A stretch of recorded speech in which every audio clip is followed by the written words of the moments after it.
I still remember the first day when Efex told me about Dwrk. He told me that he had a new recruit that he wanted to get down with the crew. And at first, I'm not gonna lie, I thought he was crusty. I told him that. And Efex is like, yo, but he got heart. He's like, give him a chance. So I did. And Dwrk turned out to be my best protege and my last protege. He was like a sponge. He absorbed everything. He kept getting better at everything. Kept getting better at his style, kept getting better at his execution, his spots. I mean, he just took to it like nothing else. And I still can't help but to wonder if I would have stood with him that day, if maybe I could have made a difference when he died. Because we were all together and we decided to go on separate convoys just so that we could have more stuff up. So he went in one group and I went in a separate group.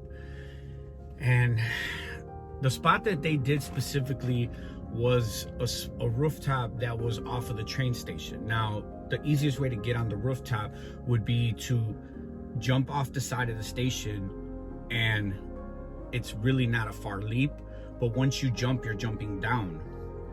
So there's no way to jump back up because there's a gap and it's down. So, so what happened was they jumped to the roof, and the owner got tired of the graffiti, I guess, and he put a pit bull on the roof, and it was loose.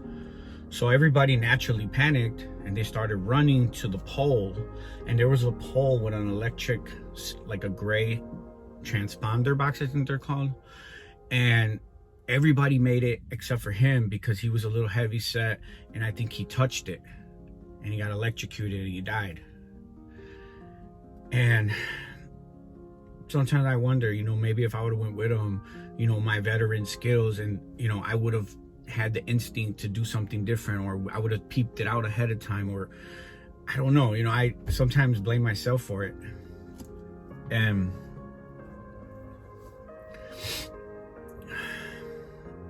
so as time passed, that happened in the summertime, and at one point I wanted to go kill the dog, and I was thinking all kind of deranged stuff because I was so mad,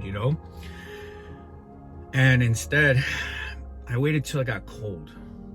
And me and my boy Teasin, I was like, Teasin, and Efex, me, Teasin, and Efex, I was like, yo, let's go up there and let's do it. Let's go do his name for him, because he's not here to finish what he tried to do. And when we went up there, I was like, first we were very cautious. We had to peep out the roof, make sure that the dog wasn't there.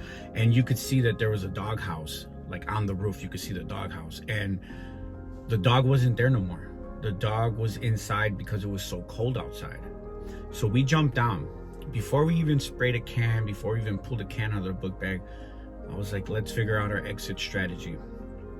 And I went to the very section of the roof where the pole was, and I just happened to look over the edge, and there it was. It was a big cement awning, maybe 8 feet by 8 feet, but it was really thick cement, so it was able to hold your weight. So basically, all we had to do to get down, all they had to do if they would have seen this, was hang and jump. It was like maybe 2 or 3 feet. Hang and jump, and then hang and jump another 2 feet to 3 feet. And I just I think about it, like, man, they were so close to doing it, and so it could have changed so easily. And yeah, sometimes I think about it, and I just wish things were different, and I wish I could have did something. But I just know that Dwrk did touch a lot of people, and he'll forever be loved, and he'll forever be remembered.